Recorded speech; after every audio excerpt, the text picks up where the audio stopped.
Yaorana, Manava et Maeva, je suis Naiki, praticienne en Taurumi Massage et enseignante sur l'île de Raiatea. Tu peux te former à mes côtés en présentiel à l'école de soins à Uturua ou à travers le programme de formation en ligne. Toutes les informations seront dans la description. Le Taurumi que j'enseigne est une combinaison de mon héritage maternel, gestes hérités, souvenirs d'enfance, combinés à ma solide expérience en tant que spa manager. Aujourd'hui, je souhaite te partager à travers cette vidéo l'importance d'honorer, de connaître et d'honorer sa généalogie, sa lignée.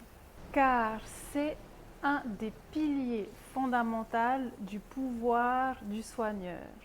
Pour les praticiens issus du triangle polynésien, c'est quelque chose de normal et qui fait partie intégrante des rituels lors de la pratique de soins. C'est quelque chose de naturel et particulièrement ancré en Polynésie, chez nos cousins hawaïens et maoris et beaucoup plus largement dans le bassin pacifique. Pour aborder cette thématique, je vais commencer par t'expliquer, moi, quel est mon rapport personnel avec la généalogie et la lignée. Et je pense que mon témoignage reflète une grande partie du rapport qu'ont les Polynésiens aujourd'hui avec leur généalogie. D'où est-ce que cela vient et qu'est-ce que cela m'apporte exactement dans ma pratique et dans ma vie quotidienne? Comme beaucoup de Maoris, même métis, la généalogie et la connaissance de sa lignée est quelque chose qui est central au sein de la famille. Personnellement, dans la maison familiale de ma grand-mère maternelle à Avera, à Raiatea, il y a toujours eu beaucoup de portraits, beaucoup de photos et nos généalogies accrochées sur les murs. Et je connais personnellement ma généalogie et je peux remonter jusqu'à 11 générations.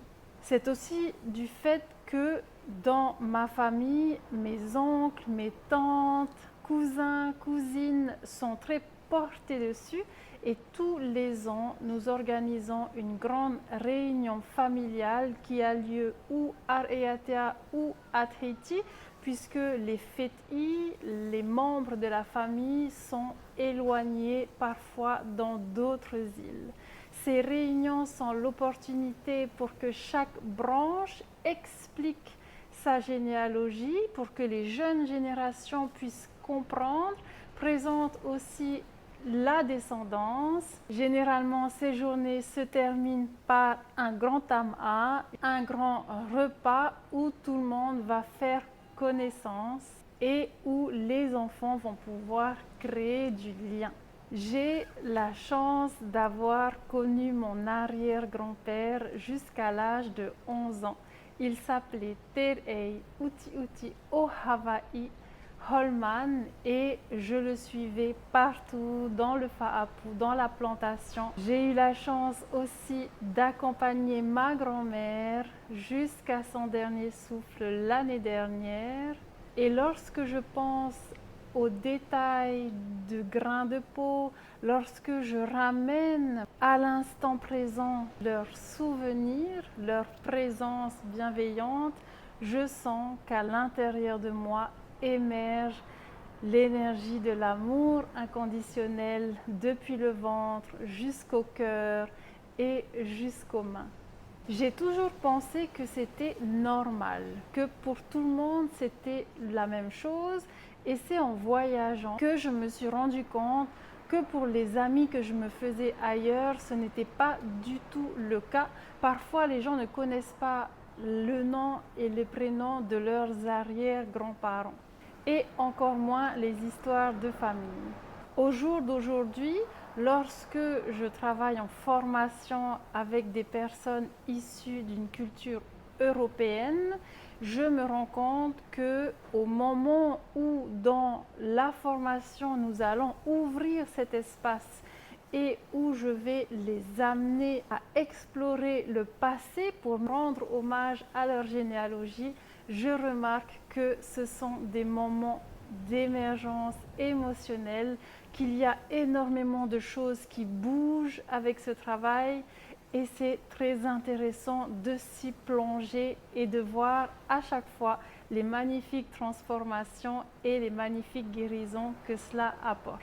Alors pourquoi est-ce que c'est important d'honorer, de connaître et de transmettre la connaissance de sa lignée et de sa généalogie? Parce que les ancêtres vivent à travers nous. Chaque étape que nous franchissons, nous la franchissons avec eux. Parce que notre généalogie est notre héritage. Elle fait de nous ce que nous sommes. Elle est le tronc, elle est les racines qui ont donné le fruit que nous sommes devenus. Chaque ancêtre est présent à un certain degré dans notre corps physique et nous bénéficions de sa mémoire. Lors de la pratique du soin, il y a un appel, il y a l'ouverture vers ces ressources, une intention, une demande. Les ancêtres font partie des ressources non visibles, non palpables, immatérielles. Les tupuna, les metua sont le socle sur lequel nous allons nous appuyer. Ils sont les images, les figures, les entités avec qui co-créer. Dans les traditions du Pacifique, ils sont les gardiens, les guides qui accompagnent et soutiennent dans la vie du quotidien et la pratique de guérison. Alors, par où commencer? Comment s'y prendre pour reconnaître et honorer sa lignée, sa généalogie et en faire une ressource pour la pratique du soin? Il n'est pas nécessaire de remonter jusqu'à 11 générations, mais l'état civil existe depuis un certain moment, donc peut-être remonter jusqu'à 4 à 5 générations, c'est possible. C'est une aventure extraordinaire que d'aller à la recherche des noms, des prénoms, s'il y en a plusieurs, des lieux de naissance, des lieux de mariage, des métiers, des lieux de décès, de déceler les histoires, de faire des recherches et de noter, de tout référencer dans un livre. Pendant cette démarche, certaines figures, certaines personnes de ta lignée te toucheront certainement beaucoup plus que d'autres.